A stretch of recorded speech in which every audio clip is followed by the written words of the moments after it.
नमस्कार। आज हमारे साथ हैं भारत राष्ट्र गौरव सम्मान से सम्मानित डॉक्टर अभिषेक कृष्ण शास्त्री जी महाराज। आप अंतर्राष्ट्रीय कथावाचक हैं एवं ज्योतिष के क्षेत्र में 2 बार स्वर्ण पदक से सम्मानित हैं। कई आपको सम्मान प्राप्त हो चुके हैं, उनकी व्याख्या कर पाना अभी संभव नहीं है। आइए चलिए महाराज जी से बात प्रारंभ करते हैं। प्रणाम महाराज।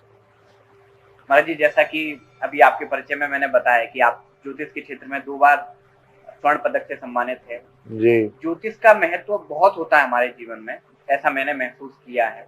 और आजकल की युवाओं का ज्योतिष के प्रति जो रुझान है, वो उसको उस तरीके से एक्सेप्ट नहीं कर पा रहे हैं जिस प्रकार से आज से कुछ वर्षों, कुछ दशकों पहले तक लोग एक्सेप्ट करते थे। तो इसके लिए आप क्या कहना चाहेंगे? जय श्री कृष्णा। देखिए, बात ये है कि ज्योतिष तो हमारे यहाँ विज्ञान है और वह नित्य सिद्ध विज्ञान है, वो आज का नहीं है। वेद भगवान के 6 अंग हैं। उन 6 अंगों में से जो नेत्र है वो ज्योतिष है। वैदिक कर्म को करने के लिए आपको ज्योतिष की आवश्यकता है। मुझे लगता है, मैं ज्योतिष को दर्पण के रूप में देखता हूं। हम दर्पण के सामने क्यों जाते हैं? दर्पण के सामने जाते हैं सुंदर बनने के लिए। तो हम हमारे जीवन को सुंदर कैसे बना सकते हैं?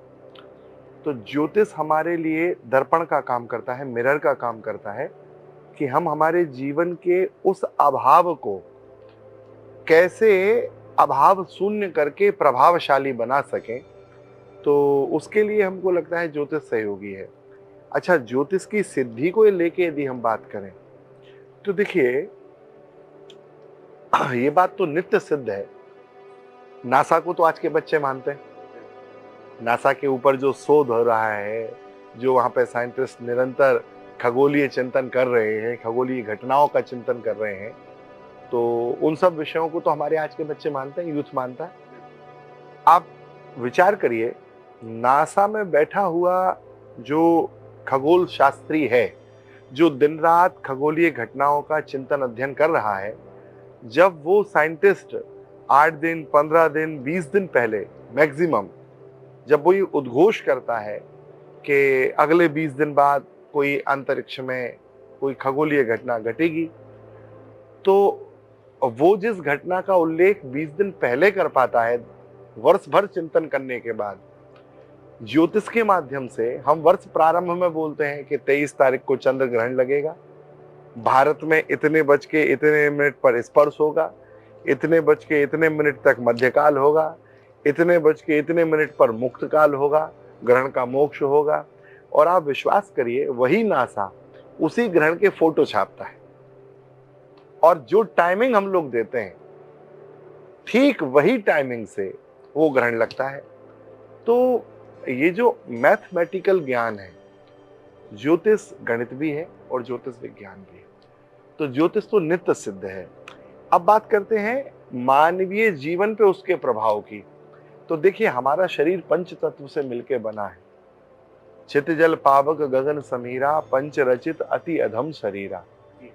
आकाश, पृथ्वी, वायु, अग्नि और जल, इन पंच तत्वों की मानवीय शरीर में उपस्थिति है। और प्रकृति चिकित्सा के अंतर्गत इन पंच तत्वों के अनबैलेंस होने के कारण ही आदमी अस्वस्थ होता है।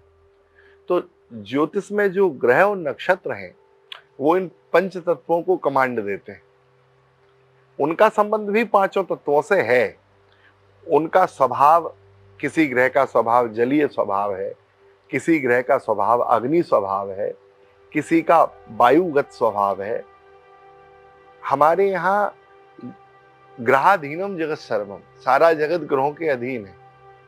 तो ऐसा नहीं है कि आप ना माने तो उसकी सिद्धि नहीं होती, या आप ना देखें तो उसकी सिद्धि नहीं होती, क्योंकि प्रमाणित करता हम नहीं है।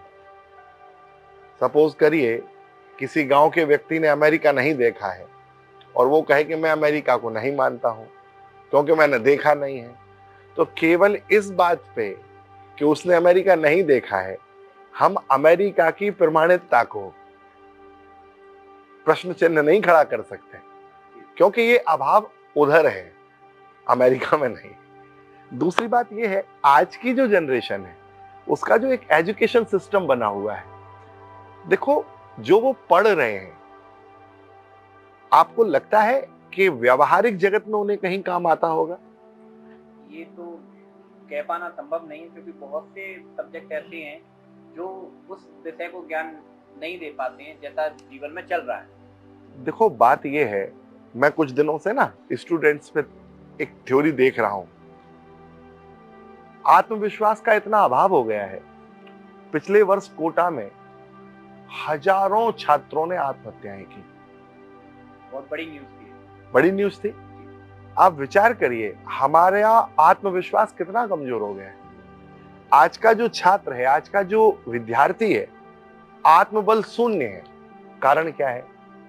कारण यह है कि हम उस विद्या की ओर अग्रसर हैं जिससे हमारे आत्मबल का कहीं प्रकाश होना ही नहीं है। हाँ, हम छल की विद्या सीख रहे हैं। हम किसी को फ्रॉड कैसे कर सकते हैं, हम किसी को धोखा कैसे दे सकते हैं, हम वो विद्या पढ़ रहे हैं जिस विद्या का संस्कारों से दूर दूर तक कोई लेना देना नहीं।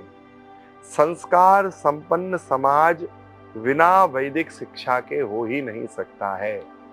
ये बहुत स्पष्ट आपके इस ब्रॉडकास्ट के माध्यम से मैं कहना चाहता हूं कि यदि सुसंस्कारित शिक्षा आज समाज में परिवारों का असंयमन, एकल परिवार, संबंधों में गिरावट, डिप्रेशन, आत्मबल का अभाव, पेशेंस का अभाव, धैर्य का अभाव, ये जो चीजें देखने मिल रही हैं समाज में, पहले हमारे पास सुविधाएं नहीं थी लेकिन सुख था। पहले के परिवारों में सुविधा नहीं होती थी, उनके पास एसी नहीं थे, लेकिन वो छत पे भी सुख से सोते थे। आज सुविधा के नाम पे साधन बहुत हैं, लेकिन उन सुविधाओं में भी हम सुखी नहीं, क्योंकि हम साधन खरीद सकते हैं, सुख नहीं खरीद सकते।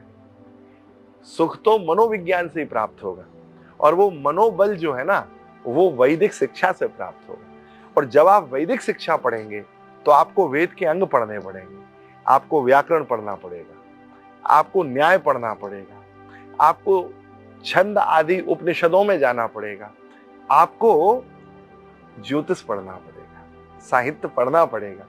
और जब आप ये पढ़ेंगे तो आप जानेंगे कि वास्तविक मानवीय कर्तव्य क्या है, मनुष्य का उद्देश्य क्या है। क्या जन्म का उद्देश्य केवल इतना ही हो गया है कि खूब पैसा कमा लो, अच्छा भवन बना लो, अपनी सुविधाओं के लिए साधन उपस्थित कर लो और बीमार होकर अस्पताल में पहुंच जाओ और फिर चले जाओ? क्या इन सब के लिए हम लोग धन कमा रहे हैं, जीवन जी रहे हैं? भाई 84 लाख योनियां प्राय हमारे यहाँ आचार्यों ने कही है ना, आखिर 4,84,000। उन 84 लाख योनियों में से 83,99,999 योनियां बिना पैसे के जीवन जी रही हैं, मनुष्य को छोड़कर, केवल मनुष्य को छोड़ के। बाकी तो सबके लिए पैसा चाहिए ही चाहिए, मनुष्य को चाहिए केवल, बाकी सबको तो नहीं चाहिए। तो एक विचार करने वाली बात है, केवल धन की प्राप्ति या धन का संग्रह या धन कमा लेना ये मानवीय जीवन की सार्थकता नहीं है। हाँ, वो आपके मानवीय जीवन में एक सहयोगी पार्ट है। आप धन से सुविधात्मक साधन एकत्रित कर सकते हैं, अपने जीवन को सहज कर सकते हैं, लेकिन प्यारे शिक्षा के बिना सुख प्राप्त नहीं कर सकते। मैं कई बार ऐसा कहता हूं कि धन में और सुख में कोई रिलेशन नहीं है। जरूरी नहीं है कि बहुत धनवान व्यक्ति बहुत सुखी होगा, लेकिन मुझे लगता है जो सुखी है वो बहुत धनवान है, क्योंकि उसका मनोबल भी दिव्य है, उसका आत्मबल भी दिव्य है, और वो बहुत निश्चिंत और बहुत हैप्पी लाइफ जी रहा है अपनी। धन का अभाव हो सकता है, लेकिन उसके पास जो उसका परिवार है, उसका अपना जो आनंद है, जो निजानंद है, हमने देखा संतों के लिए, संतों के जीवन में देखने मिलता है। गोस्वामी तुलसीदास जी ने दोहावली में प्यारे एक दोहा लिखा है, इससे ज्यादा गरीबी क्या होगी, 8 गांठ कोपीन में और भाजी बिन नौन। जहां नमक का भी अभाव है, केवल भाजी है, वो भी तोड़ के लाई गई है, और कोपीन उसमें भी 8 गांठ हो चुकी है, मतलब इतनी जगह से फट चुकी है। एक विरक्त महात्मा की मस्ती है कि 8 गांठ को पीन में और भाजी बिन नौन, लेकिन तुलसी रघुवर ही बस है, तो इंद्र बापू रो कौन। यदि रघुनाथ जी का प्रेम हृदय में बसा हुआ है तो इंद्र बापू रो कौन। इंद्र की सत्ता भी फिर हमको मोहित नहीं कर सकती, हमको आकर्षित नहीं कर सकती। इंद्र जैसा शासन और इंद्र जैसा सामर्थ्य और इंद्र जैसी समृद्धि, इंद्र जैसा ऐश्वर्य प्राप्त होने के बाद भी वो विरक्त कहता है कि मुझे वहां इंद्र के जीवन में भी भय दिखता है, इंद्र के जीवन में भी ईर्ष्या दिख रही है, इंद्र के जीवन में भी अभिमान दिखता है, वहां भी परेशानी है इतनी समृद्धि के बाद। लेकिन एक विरक्त जो निष्किंचन है, जो निर्धन है, जो निर्मल है, उसके जीवन में हम जब देखते हैं तो उसके जीवन में हमें बड़ी सादगी दिखती है। कारण क्या है? शास्त्रानुगत जीवन है। शास्त्रीय जीवन ही सुख का मूल है। देखो, संस्कृति को लेके तो वहीं जाना पड़ेगा। तो ज्योतिष पे जो लोग विश्वास नहीं करते हैं, सच्ची बात यह है, वर्तमान में जो एक ज्योतिष का चलन चल पड़ा है ना, टोटकेबाजी वाला, तो उन्होंने सोचा है कि ज्योतिष मतलब टोटका, अमुक कर लो इससे काम हो जाएगा। ये थोड़ा सा मिसअंडरस्टैंडिंग हो रही है ज्योतिष के मामले में। अभी कुछ दिन पहले एक टोटका हमको कोई सुना रहा था कि भीलपत्री पे शहद लगाओ, शंकर जी को चिपकाओ, पास हो जाएंगे। पास होने के लिए पढ़ना ही पड़ेगा प्यारे। भीलपत्री पे शहद चिपका के या दही लगा के या दूध लगा के या शक्कर लगा के, भोले बाबा विद्या के देवता हैं। श्रीमद् भागवत के 2 स्कंध में जहां भगवान सुखदेव परीक्षित को अनेक देवी देवताओं की उपासना की चर्चा करते हैं, उस प्रसंग में भगवान सुखदेव के द्वारा कहा गया एक वचन है, विद्या कामस्तु गिरीशम। यदि विद्या की कामना है तो भगवान शिव की उपासना करो। यहां तक बात बिल्कुल सही है कि शिव जी की उपासना से विद्या बल बढ़ेगा, लेकिन केवल बीलपत्र और शहद लगा के विद्या बल बढ़ जाएगा, ये मिसगाइडेंस है। हमको चाहिए हम शिवाराधन करें, लेकिन विद्याध्ययन भी करें। शिवाराधन से हमारे मन में एकाग्रता बढ़ेगी, क्योंकि भगवान शिव धरे शरीर शांत रस जैसे। किसी भी विद्या को पढ़ने के लिए, उसको एक्सेप्ट करने के लिए मन में जरूरी है, एकाग्र होना बहुत जरूरी है। जब तक आपका मन एकाग्र नहीं होगा, आप किसी को एक्सेप्ट नहीं कर सकते। आप सपोज करिए किसी को गाड़ी में बैठना, वो गाड़ी चलती रहे, नहीं बैठ पाए, गाड़ी को रोकना पड़ेगा। तो जब गाड़ी रुकेगी तब कोई बैठेगा ना। तो हमको कोई चीज धारण करनी है, हमको कुछ नया ज्ञान सीखना है, कुछ नया ज्ञान लेना है, तो उसके लिए हमको ठहरना पड़ेगा। हमारी बुद्धि को, हमारे हृदय को, हमारे मन के चांचल्य को स्थिर होना पड़ेगा। और उस स्थिर स्वभाव के लिए भगवान शिव आदर्श है। जब हम शिव जी की उपासना करेंगे तो अपने आप चित्त शांत होगा, क्योंकि भगवान शिव धरे शरीर शांत रस जैसे। जब चित्त शांत होगा और उसके बाद जब आप कोई अध्ययन करेंगे, विद्याध्ययन करेंगे, कोई नया पाठ पढ़ेंगे, तो बहुत जल्दी याद होगा, वो धारण हो जाएगा। रुकी गाड़ी में आदमी बैठ जाएगा। जो नया आप कोई पाठ करेंगे तो वो बुद्धि में स्थिर होगा। तब स्थिर होने से जब परीक्षा होगी तो आप उसमें पास हो जाएंगे। तो उपासना का फर्क पड़ेगा, लेकिन शहद और बीलपत्र से नहीं पड़ेगा। केवल पढ़े ना और टोटका करे आए तो नहीं होगा। कर्म के साथ में धर्म चल सकता है प्यारे। धर्म के अनुगत कर्म करना चाहिए। कर्म जो है ना, कर्म के लिए भी तो आदर्श कुछ ना कुछ चाहिए भाई। अब ऐसे तो देखो, ऐसे तो हत्या करना भी कर्म ही है। ये बात भी है भाई। आप किसी का गर्दन काट रहे हो तो वो भी तो कर्म ही हो गया। तो ये विचार तो हमें करना पड़ेगा ना कि कर्म कैसा हो। तो धर्मानुकूलित कर्म हो, वो कौन बताएगा? वो शास्त्र बताएंगे। हमें करना क्या है और क्या नहीं करना है। समस्या ये हो गई है, अभी ना हमने व्यक्तिवादी धर्म कर लिया है। ये एक बहुत बड़ी परेशानी है समाज की। अभी क्या हो गया है, धर्म व्यक्तिवादी हो गया। मेरे गुरुजी ने ऐसा कहा है। अरे भाई, मेरे गुरुजी का क्या मतलब है? लिखा है शास्त्रों में, यदि शास्त्र विमुख गुरु भी बोले तो उस गुरु का त्याग करना चाहिए।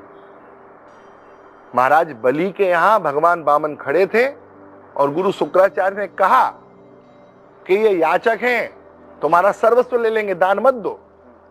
लेकिन राजा ने कहा नहीं, मेरे द्वार याचक आया है, मैं राजा हूं, यज्ञ में वरण हूं, यज्ञ में वरण होने के बाद यज्ञ मंडप में ब्राह्मण आया है, इच्छा लेके आया है मांगने की, तो अब वो सर्वस्व का भी ले ले दान, तो भी मेरा कर्तव्य है देना, क्योंकि शास्त्र इसकी अनुमति देता है। तो शास्त्र की मर्यादा का पालन करने के लिए गुरु का भी त्याग कर दिया गया। कई बार इस बात पर विचार करना पड़ेगा कि हमारे शास्त्र जो कहते हैं हमें वही करना है।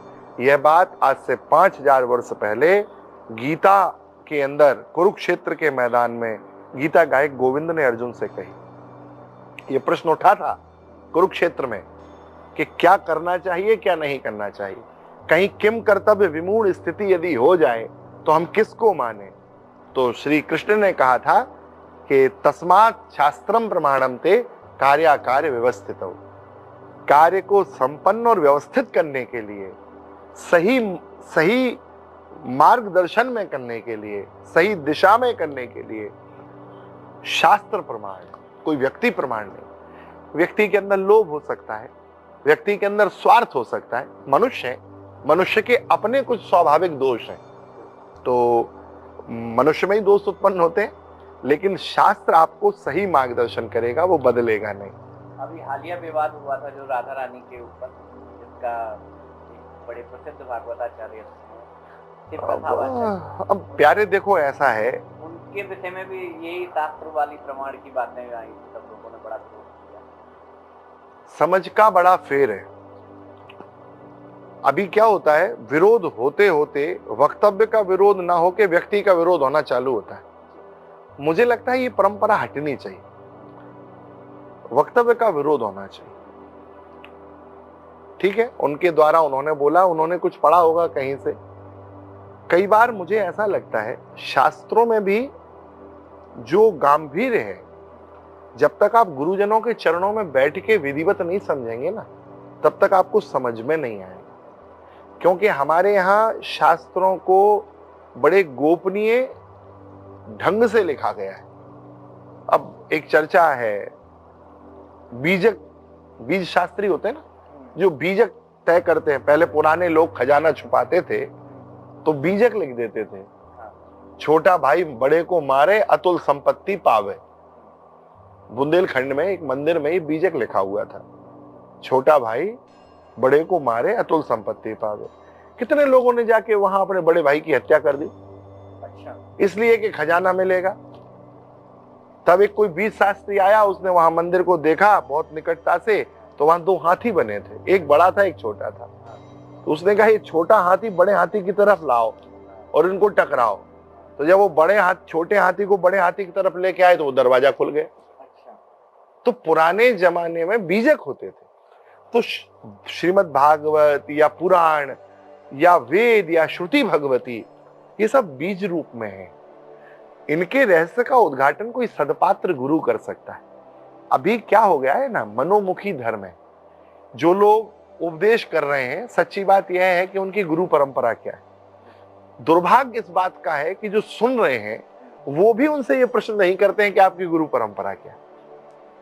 वो ये जानना नहीं चाहते हैं कि हमने जिसको अधिकारी बनाकर अपने मार्गदर्शन के लिए बिठाया है, ये व्यक्ति शास्त्रीय है कि नहीं, गुरु परंपरा से है कि नहीं, और इसने जिस विषय का ये प्रकाश कर रहा है उस विषय पे इसकी कमांड है कि नहीं, उस विषय को इसने गुरु चरणों में बैठ के पढ़ा कि नहीं, बहुश्रुत है कि नहीं, बहुत आचार्यों से इसने सुना है कि नहीं। तो जब आचार्य का अभाव होगा, देखो मैं कई बार अपनी कथाओं के माध्यम से और गोष्ठियों के माध्यम से, जहां मुझे मंच मिलती है, मैं ये बात हर जगह रखता हूं कि एक बस है और उस बस में 100 आंख वाले हैं, लेकिन ड्राइवर अंधा है। यदि ड्राइवर अंधा है तो उस बस का एक्सीडेंट होगा, ये निश्चित बात है। क्योंकि भले ही 100 आंख वाले थे, उन्होंने ड्राइवर की गद्दी पे अंधे को बैठा रखा और दूसरी एक बस है जिसमें 100 अंधे बैठे हैं, लेकिन ड्राइवर की सीट पे एक आंख वाला व्यक्ति बैठा है, तो वो बस अपनी मंजिल को प्राप्त करेगी। क्यों? क्योंकि जो ड्राइवर है, जो चालक है, वो आंख वाला है। तो एक बात बहुत सिंपल सी हो गई है, हमारा ड्राइवर कौन है? हमने हमारी बुद्धि रूपी बस को कहां बैठा रखा है, अंधे की बस में या आंख वाले की बस में? ये तय हमें करना पड़ेगा। अभी समस्या क्या हो रही है, हम जिनको ये जिम्मेदारी दे रहे हैं, जिनके नीचे हम बैठ के सुनना चाहते हैं, हम जिनको ये जिम्मेदारी दे रहे हैं कि आप हमको मार्गदर्शित करिए, अब उन्हीं को मार्ग नहीं पता है तो वो क्या मार्गदर्शन करेंगे? तो राधा तत्व को लेके या अन्य भी जो विवाद होते हैं वो शास्त्रीय ज्ञान के अभाव में होते हैं, और जब भी आगे भी विवाद होंगे वो शास्त्रीय ज्ञान के अभाव में होंगे। संत सदगुरु के चरणों के आश्रय के बिना जिन्होंने व्यास मंच स्वीकार कर ली, उन लोगों के द्वारा ही ये वाचास्खलन होता है। ये वाणी का दोष है, और वो दोष प्रकट कराते हैं नीचे बैठे लोग, क्योंकि उन लोगों का उद्देश्य क्या है? शास्त्र की मर्यादा उद्देश्य नहीं है। अच्छा, कई बार क्या होता है, एक ही कथा कई प्रकार से शास्त्रों में अलग अलग प्रकार से, कृष्ण जन्म को लेके भागवत कुछ कह रही है, हो सकता है देवी भागवत में उसका कोई अलग वर्णन हो। सृष्टि निर्माण के विषय में यदि शिव पुराण में कोई अलग विषय है तो भागवत में एक अलग विषय है। ये अंतर देखने को मिलता है शास्त्रों में। तो इसका समाधान भी यदि आप संत सदगुरु के चरणों में बैठ के नहीं करेंगे तो आप सम्यक समाधान समाज का नहीं कर पाएंगे जो आपके सामने बैठा है। व्यासपीठ को लेकर के कई बार कहते हैं जो सोशल मीडिया में ज्यादा चढ़ गया, तो या जिसको पेड प्रमोशन मान लीजिए या किसी भी अन्य प्रकार से, और उसकी ख्याति हो गई, उनकी ख्याति हो गई, फिर लोग उन्हीं को सर्वस्व मान लेते हैं। तो ये कहाँ तक उचित है? या उनके द्वारा, जैसा आपने अभी बताया कि टोटके बताए जा रहे हैं व्यासपीठ, तो क्या ये शास्त्रों में वर्णित हैं टोटके जो बताते हैं, या फिर जिस प्रकार से जो व्यासपीठ की जो मर्यादाएं अभी चल रही हो उसके विषय में? प्यारे, व्यासपीठ की मर्यादा तो बहुत सीधी बात है। व्यास कैसा हो इसके लिए हमारे यहाँ भगवान बादरायण ने कहा है, विरक्तो वैष्णवो विप्रो वेद शास्त्र विशुद्धिकृत दृष्टांत कुशलो धीरो वक्ता कार्योति निष्प्रह। विरक्त हो, वैष्णव हो, विप्र हो, गुरु परंपरा से उसने ज्ञानार्जन किया हो, दृष्टांत कुशलः धीरः, दृष्टांत देने में कुशल हो, अर्थात समझाने में थोड़ा चतुर हो, तो वो समझाने के लिए वो सामान्य चीजों से ना समझाए। दृष्टांत कुशलः इसका अर्थ है कि शास्त्र को समझाने के लिए शास्त्र का ही कोई दृष्टांत दे। ये देखो, हमारे यहाँ एक शास्त्रों में ही ये परंपरा मिलेगी, किसी सिद्धांत के प्रतिपादन के लिए ही दृष्टांत है। तो दृष्टांत सिद्धांत की सिद्धि को प्रमाणित करता है कि भाई ये काम पहले किसने किया, इसको करने से क्या लाभ हुआ, और इसको किस प्रकार से करना चाहिए, इस परंपरा के लिए दृष्टांत दिया जाता है। तो अब वो दृष्टांत चुटकुला हो गए। अब वो जो दृष्टांत है वो हो गया है, फिल्मी गीत हो गए हैं, गजल और शायरियां हो गई हैं।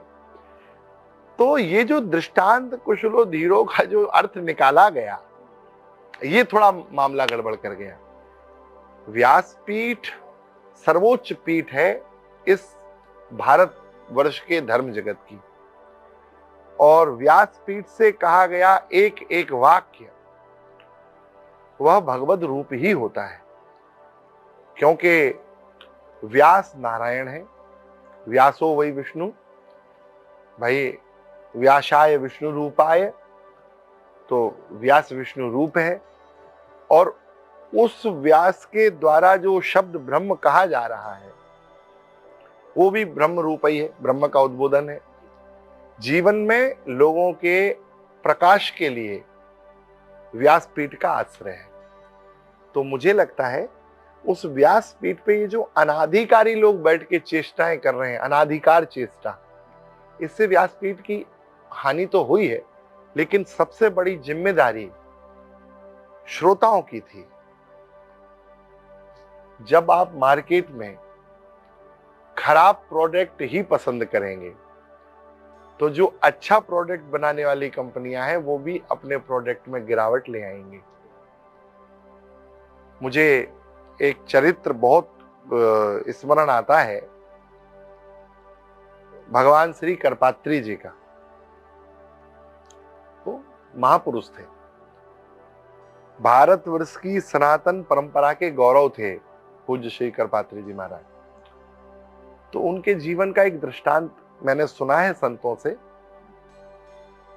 कि एक बार वो कहीं कथा कर रहे थे तो वो बड़ा परिष्कृत हिंदी बोलते थे, हिंदी भी बोलते थे तो बड़ी ऊंची हिंदी बोलते थे। तो उन्होंने वहां नमक को लवण कहा।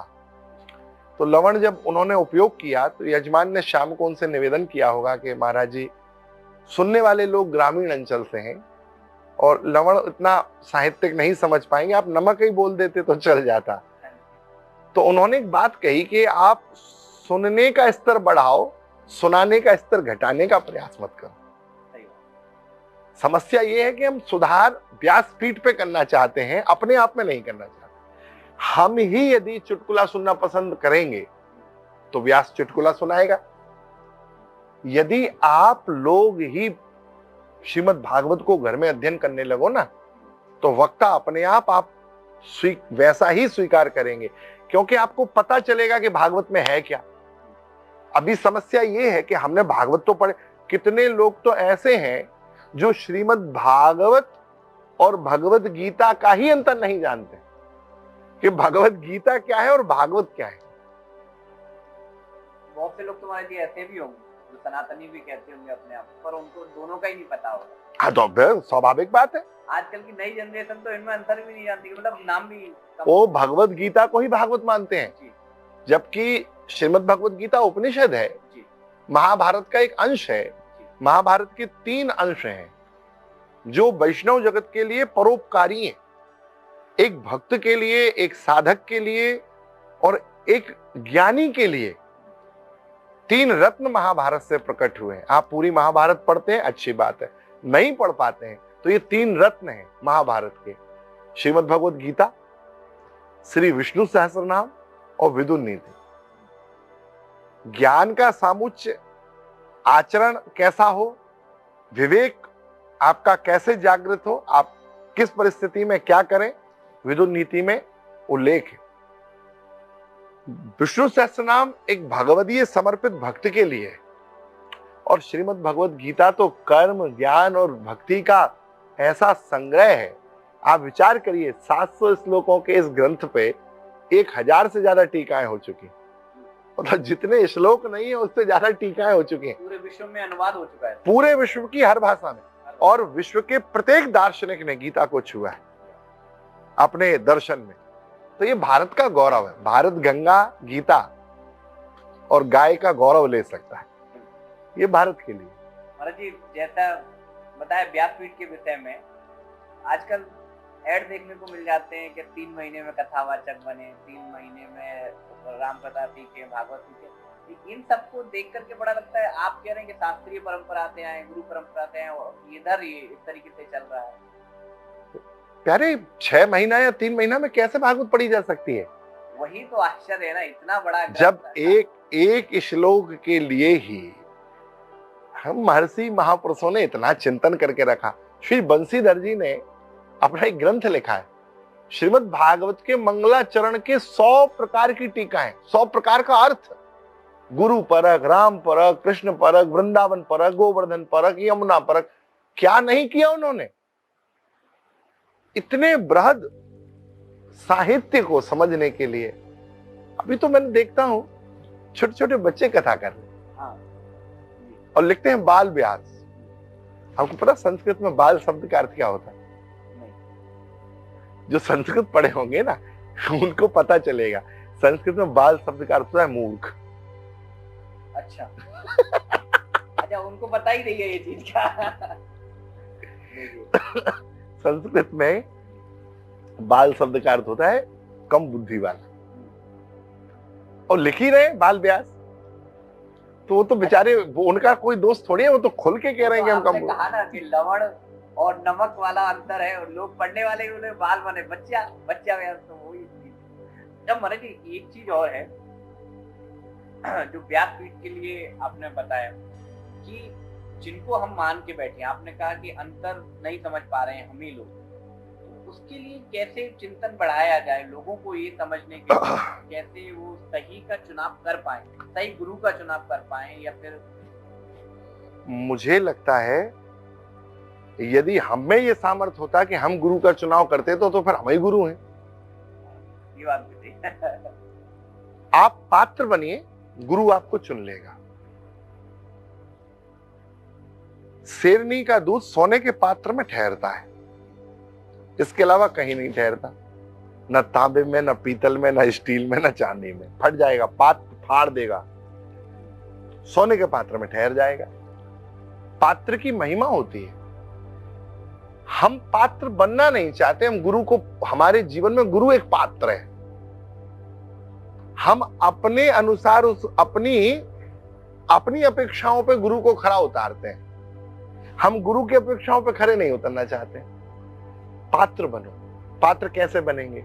आप स्वयं शास्त्राध्ययन करो। पुराने जमाने में ब्राह्मण, वैश्य, क्षत्रिय और हमारे चतुर्थ वर्णाश्रमी सभी लोगों को अपने अपने धर्म का बोध होता था, अपने कर्तव्य का बोध होता था। वो बोध कैसे होता था? भाई कोई भी बोध हो, निश्चित उनको पढ़ाया गया होगा, उनको बताया गया होगा, उन्हें सिखाया गया होगा, तभी हुआ होगा। पहले लोग चौपालों पे कथाएं करते थे। कैसी कथा होती थी? केवल कथा होती थी, किताब रख के और उसको वाचन किया जाता था। उस पे वक्तव्य नहीं होता था, कथाओं का वाचन होता था, पढ़ रहे। तो वो जो शास्त्र था वो सीधा सीधा लोगों के पास था। एक बात बताइए, मैं आपको दूध के नाम पे, मही के नाम पे दूध पिला रहा हूं, या दूध के नाम पे मही पिला रहा हूं, तो जब तक आपने दूध नहीं चखा है तब तक तो आप मही को भी दूध मान सकते हैं। लेकिन जब आपने दूध पी लिया है तो दूध और मही में अंतर कर लेंगे ना। तो अभी समस्या ये है कि हमने शास्त्राध्ययन नहीं किया है, इसलिए ये सारी विकृति देखने मिल रही है। जब हम शास्त्र पढ़ लेंगे तो चैन तो अपने आप हो जाएगा। भाई समझिए, जब मैंने शिव पुराण पढ़ लिया तो मुझे पता लगेगा ना कि शिव पुराण में ये कथा है। महाशिवरात्रि को पूरे भारतवर्ष में शिव जी की बारातें निकलती हैं, किसने कहा महाशिवरात्रि पे ब्याह हुआ है? शिव पुराण में तो नहीं लिखा। शिव पुराण में तो भगवान शिव के विवाह की तिथि महाशिवरात्रि है ही नहीं। अब शिव चरित्र के लिए सबसे ज्यादा प्रमाणित क्या मानेंगे आप? मानेंगे ना। तो यदि हमने नहीं देखा है, इसीलिए तो ये अभाव है। मान लीजिए कोई कथावाचक आज कह रहा है कि शिवरात्रि पे विवाह हुआ था, ठीक है, फाल्गुन में। हम कह रहे हैं कि भाई विवाह हुआ था, लेकिन आपने नहीं पढ़ा है, इसलिए आप हमारी बात मान रहे हैं। जब आप शिव पुराण पढ़ लेंगे तो आपको पता लगेगा कि अगन में विवाह हुआ है, मार्गशीर्ष में। तो जब आपको पता लग जाएगा तो आपको ये पता लग जाएगा कि इन्होंने नहीं पढ़ा। सही बात। फिर आप पता कर सकते हैं। आप कह रहे थे ना कैसे अंतर पता लगेगा? सीधा सा उत्तर है, हम स्वयं पढ़ें। जब तक हम नहीं पढ़ेंगे तब तक अंतर पता नहीं लगेगा। और गुरु को मत खोजो, पात्र बनो। सदगुरु अपने आप कृपा करेंगे, अपने आप हाथ पकड़ लेंगे। हमारा जी कुछ दिनों बाद में गुरु पूर्णिमा आने वाली आ रही है। बड़े बड़े आश्रमों में हजारों की भीड़ लग जाती है, कंठियां भी दी जा रही हैं। अब वो उन गुरुजी से कभी जिंदगी में दोबारा कैसे रूबरू होंगे, कोई समस्या होगी, वो कैसे सामने आएंगे? तो ये जो परंपरा है, ये भी तो एक विकृति का ही, मतलब क्या कहें? नहीं, विकृति नहीं, ऐसा नहीं। ये हम इस विषय में मैं बात कहना चाहता हूँ। देखो क्या है, प्रत्येक संप्रदाय परंपरा के अपने ग्रंथ हैं। गुरु भगवान के प्रतिनिधि रूप में हम चयन करते हैं कि ये भगवान के प्रतिनिधि हैं। हमारे जीवन को संयमित और सुरक्षित और संस्कारित करने के लिए ये वो व्यक्ति हैं जिनके माध्यम से हमको कैसे जीवन जीना है, किस प्रकार से जीवन जीना है, ये हमें पता लगेगा। देखो, गुरु के आश्रित होना एक बात है, दूसरी बात है गुरु परंपरा के ग्रंथों के चिंतन को करना। उससे संप्रदाय की जो हमारी परंपरा है, उसकी रीति क्या है, उसकी भावना क्या है। अभी देखो, वैष्णव परंपरा में ना, जैसे सारी परंपराएं पवित्र हैं, इतनी परंपराएं हैं, ये किस लिए थी? ये भगवान को अभिव्यक्त करने के लिए, विभक्त करने नहीं थे। जैसे समझो, बिहारी जी एक मंदिर है, अब हमने वहां जाने के लिए कई मार्ग बना दिए।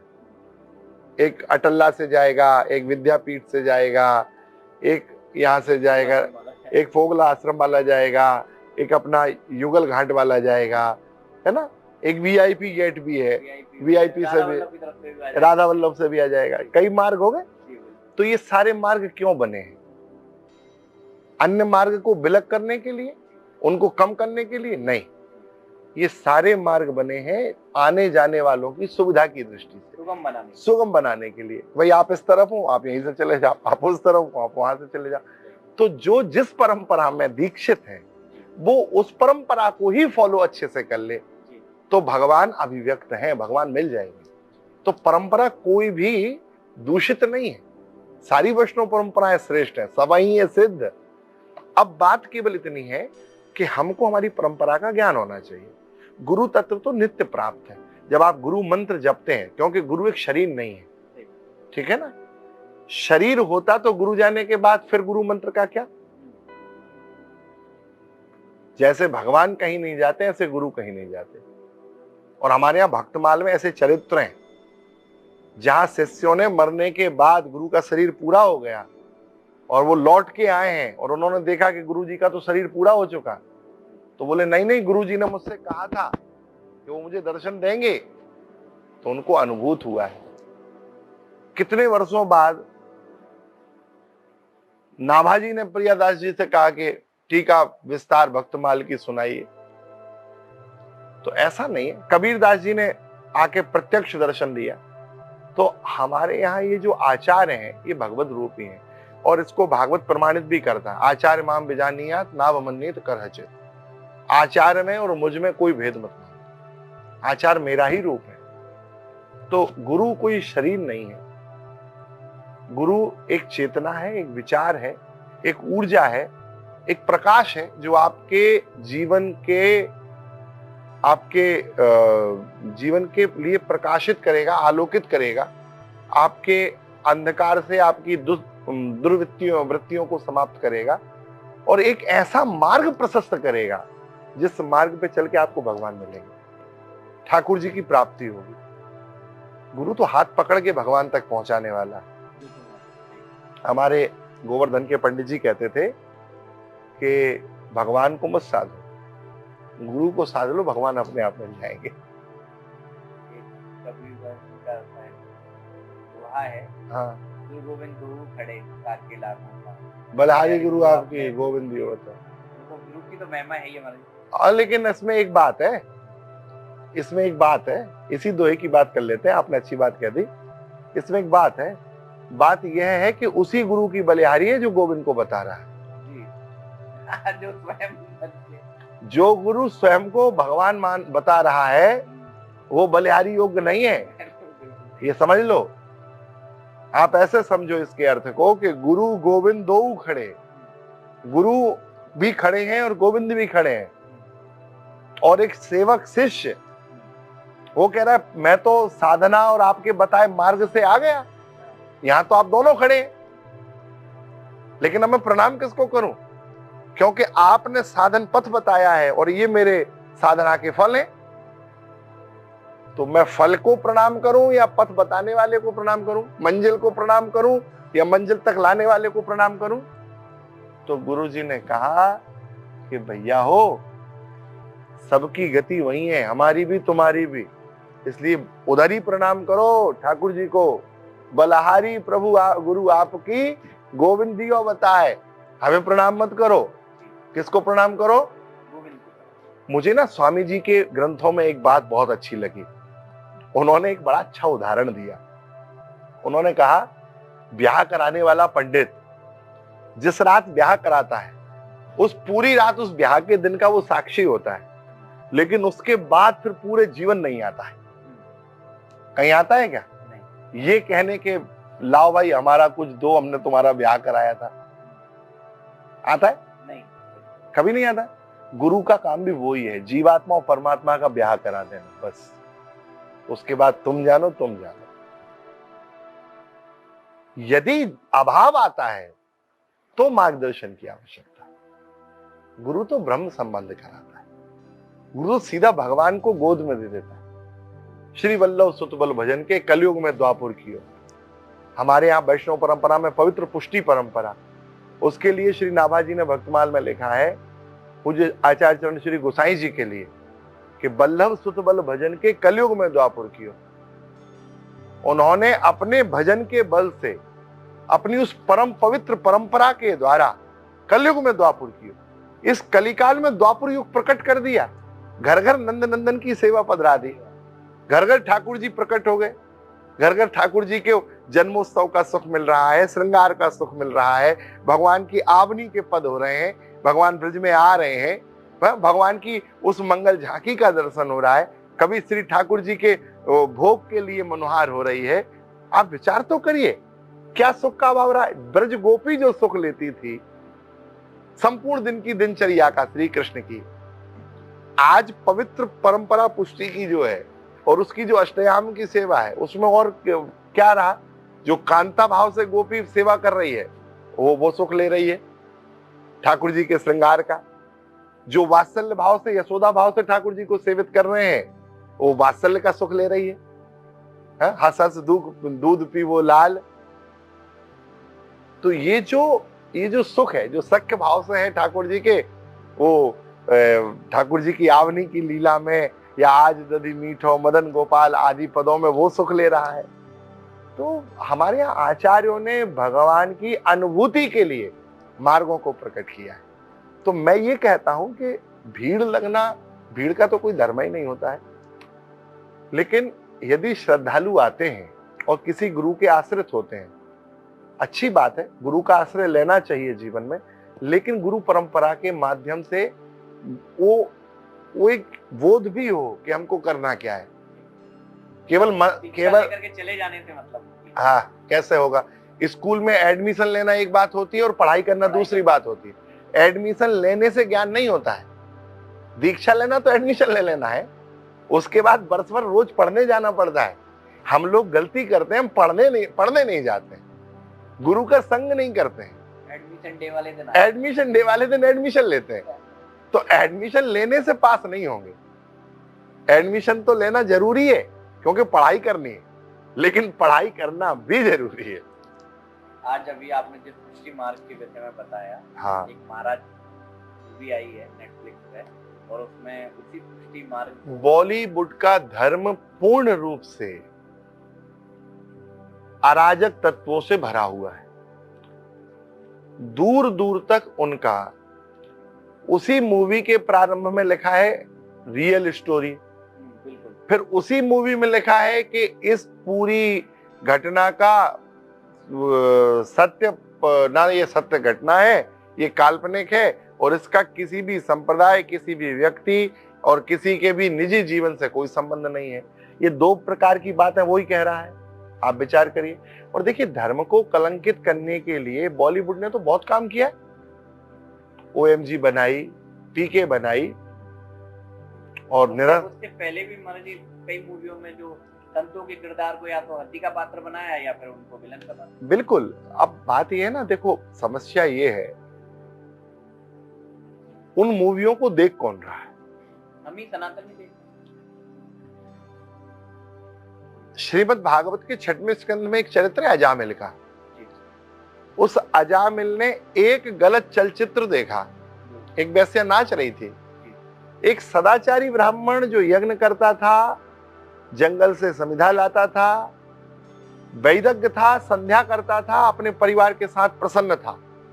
वो सदाचारी ब्राह्मण, उसकी दृष्टि गलत जगह गई, मन बिगड़ गया। सुनने से और देखने से सबसे ज्यादा मन प्रभावित होता है। आप आज मोबाइल के कारण कितना बड़ा नुकसान हो रहा है आप देख रहे हैं? कितने संबंध तो सगाई होके विवाह से पहले टूट रहे हैं। कारण क्या है? जियो दंदनादन, मोबाइल की अधिकता। रात रात भर बच्चे बात कर रहे हैं, करते क्या होंगे ये? अधिक बोलने वाला झूठ का आश्रय लेता है। जब आप बहुत अधिक बोलेंगे तो वाणी का एक दोष है, आपसे मिथ्या भाषण होना प्रारंभ होगा अधिक बोलने के कारण। अब होगा क्या? आकर्षण के लिए आप कहेंगे चांद तोड़ लाऊंगा, तारे तोड़ लाऊंगा, बाद में भिंडी नहीं खरीद पाते, फिर तलाक होता है। सही बात। तो ये जो स्थितियां है ना, बॉलीवुड ने तो धर्म को कलंकित ही किया है। और मुझे लगता है वो स्वयं गंदा है, उससे अच्छे की अपेक्षा की नहीं जा सकती। भाई आप मल से सुगंध की अपेक्षा नहीं कर सकते, वो मल ही है, तो वो तो सर्वथा त्यज्य है। अब उसे यदि आप प्रमाण मान के और भोजन की थाली में स्थान देंगे तो ये मानव के ग्रहण करने योग्य नहीं है, ये सुअरों की चीज है ना? तो चलचित्र बुद्धि को बिगाड़ेगा, आपके जीवन को बिगाड़ेगा, आपके परिवार पे इसका प्रभाव जाएगा। समय समय पे धर्म जगत पे कुठाराघात होता रहेगा। दुष्ट तो बहुत पहले से हुए हैं, लेकिन धर्म की व्यापकता यह है कि ना रावण कुंभकर्ण के समय में जब लिखा धर्म सुनो नहीं काना, कहीं कान में भी धर्म की आवाज, यज्ञ की आवाज, स्वाहाकार, कथा, कीर्तन सुनाई नहीं पड़ता था। ऐसा काल रावण कुंभकर्ण के समय में उपस्थित था। लेकिन तब भी हमारा वेद स्थापित रहा, तब भी सदाचार स्थापित रहा, तब भी हमारी संस्कृति स्थापित रही, लोगों का सदाचरण स्थापित रहा। तो ऐसी एक महाराज नहीं 100 महाराज बन जाए, कोई फर्क नहीं पड़ेगा। जो लोग वहां देखने वाले हैं वो तो पहले से ही कुत्सित विचारधारा के हैं, वही वहां पर है, वही वहां पे। जो दृढ़ संकल्पी है महाराज जी, वो तो कभी नहीं अपने नहीं, बात ये दृढ़ संकल्प की नहीं है प्यारे। समस्या क्या है, ये बार बार जो कुठाराघात हो रहा है ना, इसका हमको जब तक हम इनका आर्थिक विरोध नहीं करेंगे तब तक हल नहीं निकलेगा। जैसे मान लो कोई नेटफ्लिक्स एक धर्म पे आघात करने वाली मूवी खरीदती है, मेरे प्लेटफॉर्म पर मैं लॉन्च करूंगी, तो हम नेटफ्लिक्स का विरोध करें ना, हम उसको अनइंस्टॉल क्यों नहीं करते? जब एक साथ सनातन जगत के करोड़ों लोग नेटफ्लिक्स अपने मोबाइल से हटा देंगे और जब उसे उसकी अर्थ हानि होगी, देखो अर्थ की चोट देनी पड़ेगी। केवल हाय हाय करने से या तख्तियां चलाने से या रिपोर्ट करने से कुछ नहीं होने वाला। आप समझिए, आर्थिक चोट दीजिए, क्योंकि वो बना क्यों रहे मूवी? अर्थ के लिए बना रहे हैं ना। तो जब उनका वो उद्देश्य पूरा नहीं होगा तो अगली बार से सारे प्लेटफॉर्म सावधान हो जाएंगे, ये मत खरीदो, इसमें सनातनी विरोध है, इस मूवी का फंडा है, इसमें सनातनी विरोध होगा, ये हमारी भी सब अनइंस्टॉल कर देंगे। भैया पेट पालने का भय सबको है, आप समझ लो। अर्थोपार्जन ही इनका मुख्य उद्देश्य है।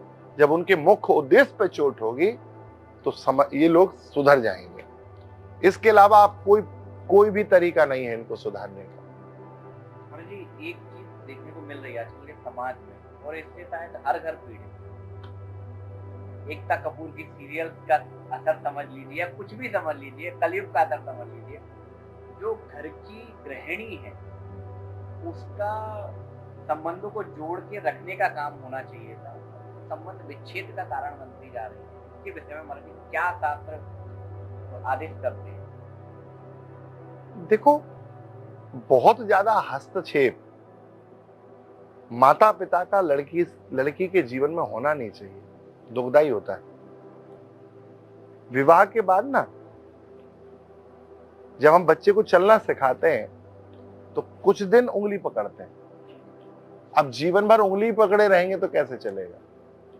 कई बार आपको उसको पैदल चलाने के लिए अकेला छोड़ना पड़ेगा। स्विमिंग सिखाने के लिए पहले सहारा दिया जा सकता है, लेकिन आत्मबल बढ़े और वो सीख पाए, उसके लिए आपको कभी अकेला छोड़ना पड़ेगा। दाम्पत्य जीवन हमारे भारतवर्ष की परिवार व्यवस्था जो है ना, ये संस्कृति की सर्वोच्च व्यवस्था है। परिवार व्यवस्था विश्व में और कहीं भी ऐसी परिवार व्यवस्था नहीं है जो जिसका पालन हम लोग करते हैं। हमारे यहां विवाह कोई समझौता नहीं, कोई एडजस्टमेंट नहीं है, कोई सौदा नहीं है। विवाह एक संस्कार, जहां पुरुष ये भावना करता है कि तारिणी दुर्ग संसार सागरस्य कुलोद्भवाम, ऐसी पत्नी मिले जो मेरी मन की अणुवृत्तियों को समझे, मन को समझने वाली हो, और तारिणी दुर्ग संसार सागर से कुलोद्भवाम, जो संसार सागर से पाल ले जाने वाली हो, केवल मुझे और उसे नहीं, कुलोद्भवाम, पूरे कुल को। तो ये तो सिद्ध होता है कि पत्नी का काम है पूरे घर को लेके जाना। स्त्री के आगे एक शब्द लगता है धर्म। किस धर्म का पालन करती है? पातिव्रत धर्म का पालन करती है, पति के धर्म को धारण करती है। पति के धर्म को धारण करना क्या है? पति के धर्म को धारण करना है, पति की माता माता हो गई, पति के पिता पिता हो गए, पति का भाई भाई हो गया, पति की बहन बहन हो गई। तो जो व्यवहार पति का माता पिता के प्रति है, वो व्यवहार अब स्त्री को भी करना है, क्योंकि पति का धर्म धारण कर लिया। समझ गया?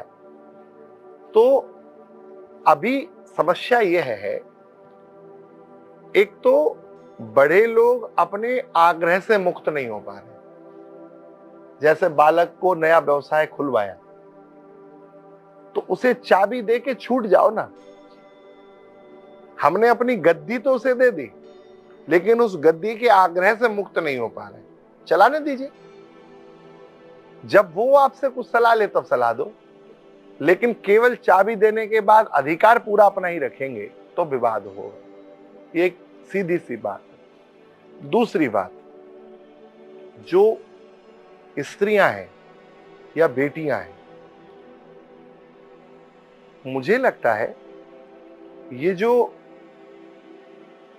दोनों बच्चे कमाना चालू कर दिए, माताओं का जॉब प्रवेश हुआ, तो हमारे यहाँ शास्त्रों ने ना स्त्री के कमाई के धन को बहुत उत्तम नहीं माना है।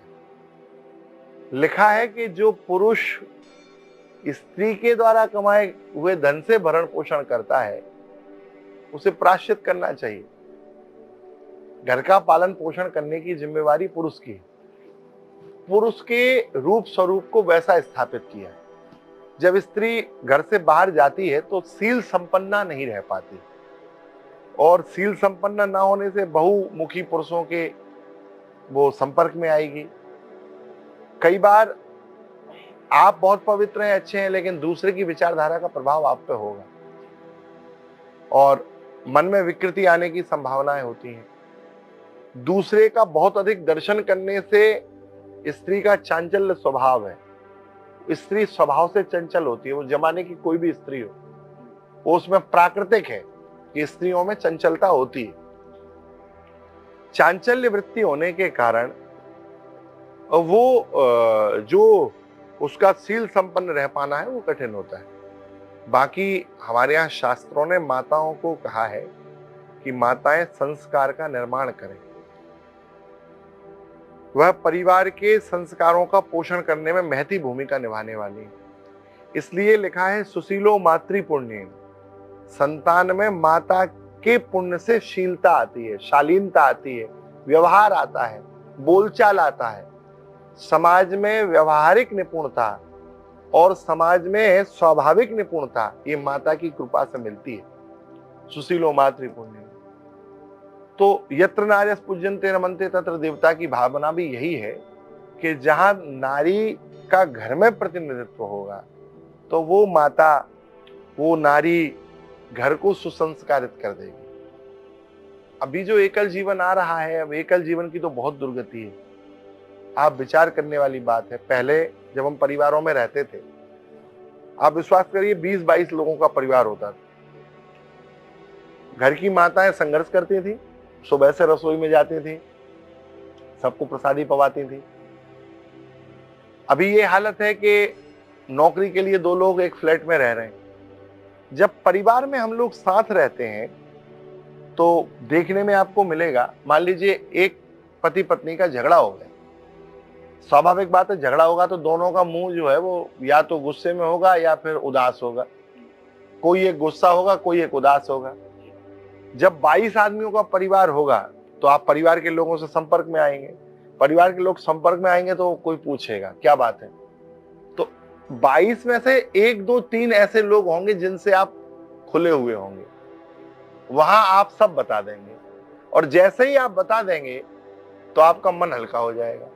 वो जो माइंड में विचार चल रहा था अब वो धीरे धीरे इरेस होना चालू हो जाएगा, वो डिलीट होना चालू होगा। और जहां वो विचार डिलीट हुआ, आपका क्रोध भी खत्म, आपका संबंध बच गया। एकल जीवन में 2 कमरा है, दोनों लड़ गए, एक ने अपना गद्दा यहां डाल दिया, एक ने यहां डाल दिया। वहां बीच में बताने वाला कोई नहीं, सुलह कराने वाला नहीं। सुलह कराने वाला कोई नहीं। फिर क्या होगा? मुझे लगता है विवाद कर लो वो ज्यादा अच्छा है, लेकिन संवादहीनता रिश्तों को समाप्त कर देती है। बात करना बंद नहीं। संवाद होना चाहिए। जब तक संवाद नहीं, आप संवादों में विवाद करते रहो, कोई बात नहीं। वो विवाद करते करते करते जब सब खाली हो जाएगा ना, तो फिर प्रेम प्रकट होगा। अयम ही परमो धर्मो ग्रहेषु गृहमेधि नाम, ये शब्द 2 बार आया बात होती है। जब हास परिहास के लिए भगवान श्री कृष्ण ने भगवती रुक्मणी के साथ हास परिहास किया ना, उन्होंने कहा मैं तो ये तो ग्रस्त धर्म है, कभी तुम रूठो मैं मनाऊं, कभी मैं रूठो तुम मनाओ। तो ये ठीक है, रूठना मनाना ये अच्छी बात है, लेकिन मुझे लगता है परिवार के साथ होना चाहिए। परिवार वो संबल है जो आपको भटकने नहीं देगा। स्वतंत्र पहिया कभी भी गिर सकता है। आपने देखा होगा गांव में बच्चे दौड़ते हैं, वो एक पहिया लेके चलाता है, तो वो पहिया ऐसे ऐसे इटलाता बढ़िया चलता है, वो गति से चलता है और वो दौड़ता है। लेकिन वही पहिया जब साइकिल के एक और पहिए के साथ जुड़ जाता है तो फिर वो ऐसे ऐसे नहीं होता है, फिर वो सीधा चलता है। विवाह के पूर्व का जीवन इटलाता हुआ हो सकता है, अपने माँ बाप के घर है, लेकिन जब आप पति के घर जा रहे हैं, आप एक परंपरा से जुड़ रहे हैं, आप एक पूरी संस्कृति से जुड़ रहे हैं, तो आपको उस संस्कृति के अनुरूप चलना पड़ेगा। विलय आप हो रहे हैं, आप एक धारा है और आप एक प्रवाह में जुड़ रहे हैं, तो आपको अब उस प्रवाह के अनुरूप चलना पड़ेगा, ना कि उस प्रवाह से अलग धारा बना के। अस्तित्व का विलीन ही तो विवाह है। सगोत्रीकरण हो गया, जिसे हम कन्यादान मानते हैं, सगोत्रीकरण हो गया, हमने अपना गोत्र तक आप में विलय कर दिया। तो ये इसको समझने की आवश्यकता है। आजकल मतलब जी नया ट्रेंड आ गया, अपना परिवार का जो नाम है वो स्त्रियां नहीं छोड़ रही, अपना भी नाम लगाती है, पति का भी पीछे लगाती है। कोई बात नहीं, वो उसमें हमारा कोई विशेष आग्रह नहीं है। मतलब बता रहा हूँ कि ये टेलीविजन का प्रभाव है। प्यारे टेलीविजन ने ना, अब समस्या ये आजकल एक नए गुरु हो गए ना, गूगल गुरु। पहले लोग नामकरण करने जाते थे तो आचार्य को बुलाते थे, आचार्य कोई महापुरुष कोई संत नामकरण करता था। तो जब वो नामकरण करते थे तो सामने कुछ वस्तुएं होती थी, बच्चा होता था, वो जिस वस्तु को पकड़ता था उसके गुण धर्म के अनुसार बालक का नामकरण होता था। अभी समस्या ये है कि हम अपने अनुसार टाइप करते हैं और गूगल गुरु बहुत सारे नाम दे देते हैं और हाँ, और उनके नाम आ जाते हैं और वो नामकरण कर लेते हैं। तो मैं तो ये मानता हूं कि कम से कम अपने जीवन में नामकरण जैसा एक संस्कार किसी महात्मा से कराइए, किसी संत से कराइए।